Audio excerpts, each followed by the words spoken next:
Where does Bill Gates sit on quantum computing? Nvidia CEO Jensen Huang talking about maybe it's a 15, 20, 30-year thing when it becomes really big. What's your view on it? There is the possibility that he could be wrong. That is, there is the possibility in the next 3 to 5 years that one of these techniques would get enough true logical qubits to solve some very tough problems. And Microsoft is a competitor in that space, and I regularly review that work, and I'm quite impressed with it. But Jensen's correct. It could take longer. This is both in terms of how you build a quantum computer and what software you write that can solve problems that other computers couldn't write. There's some hard work to be done. Microsoft's been in this field a long time. Google, many players. But there are still some very tough problems, particularly the reliability that these qubits kind of collapse anyway. So I'm thrilled that Microsoft is making those investments, but there's a great deal of uncertainty there. In the meantime, the AI stuff, that's improving at a very, very rapid rate. And that, in a sense, it's more predictable that over the same 3 to 5 years, that will get extremely powerful. What do you think about the pace of innovation at a company like Nvidia? I mean, they've really consolidated seemingly their position in chips. Of course, you have AMD doing fine work too, Broadcom, Qualcomm, but they seem to really be out in front. I imagine you have some thought on that, given how in front Microsoft was making software.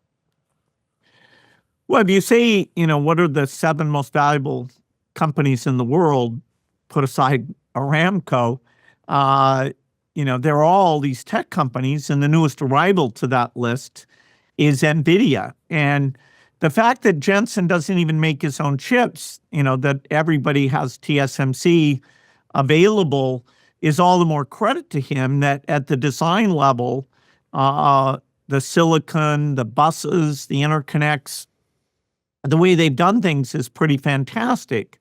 Now, I would say, I wouldn't want to be Jensen necessarily because, wow, other people are working on the same things. But, so far, he has stayed way ahead. And, Microsoft is an incredible customer, always, wanting to get as many of his chips as they possibly can, while at the same time, like other big tech companies working on their own AI chips. So I think it's pretty hard to predict, but right now, it's unbelievable how well he's done. And we're going in a little bit into opening bit overtime here. On the chips, a lot of big tech players are starting to explore making their own chips. Of course, you have Google dropping Willow, Amazon looking to make its own chips. Is that where do you think big tech will ultimately end up? They want to control more of their own destiny? Well, that trend has been both on the cloud server side and even on the client side. Apple has been at the forefront of that the magic of their products often involves the work they do for them all client side at the chip level. Microsoft started doing its chips for Xbox, 15 years ago or something. And now if you go into our cloud data centers, we have a mix of Intel, AMD, off-the-shelf ARM, but also custom ARM stuff that some we do ourselves, some we work with Qualcomm on. And so yes, if you want to optimize an entire system, often being able to work at that chip level and get rid of the margin at that level, that's the way you can build the best system. So it's that's a big challenge for people in the chip design business. During a question and answer session at the recent Consumer Electronics Show, Huang predicted that practical quantum computers might still be 2 decades away. Enter Bill Gates, the tech giant who believes otherwise. Gates counters that we might only be 3 to 5 years away from breakthroughs that could solve complex problems previously deemed insurmountable. This begs the question, could Nvidia face a seismic shift if Gates' optimism holds true? Welcome back, everyone, to Investocracy. Joining me now is the NYU Stern School of Business professor. We call him the Dean of Valuation, Motor. And welcome back. It's nice to see you. Nice to see you too, Scott. So I know you don't own these stocks, and you probably don't even follow them for that matter. But is there a cautionary tale in here somewhere on a market that has anointed certain types of stocks as the kings and given them huge valuations, and there may not be a lot of there, at least in the very near term? What do we take from this? I think we've known for a while that these products and services, whether it's in quantum computing or in AI products and services, that they're not going to be here next year, 2 years from now, even 3 years from now, that there's going to be a timing lag. I keep trying to wrap my head around why it's become such a big story. And the only thing I can think of is Jensen Huang and Mark Zuckerberg have made it the story it is. Because until they got up and said what lots of people have been saying, it's almost like the traders were not willing to listen.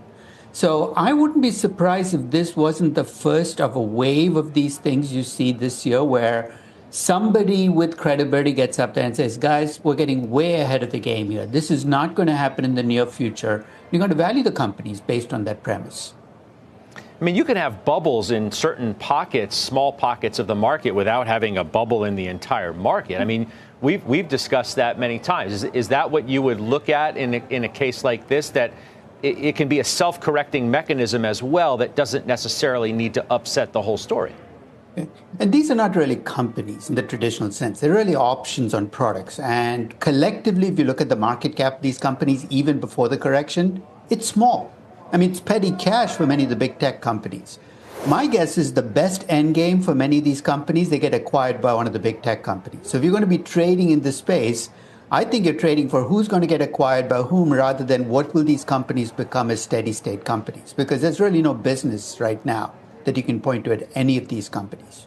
I mean, they're a speculator's delight. I mean, that's what Absolutely. Ultimately it comes down to. Let's get to the here and now companies, the ones that we know are delivering and we think are going to continue to do so. I mean, when you look at what's going on within mega cap tech, you can talk about Nvidia directly if you'd like to.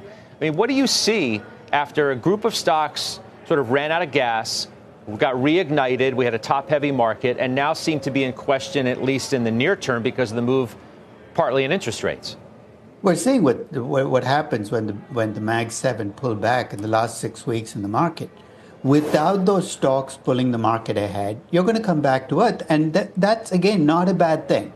But back-to-back 20% plus years for the S&P 500, first time since the late 1990s.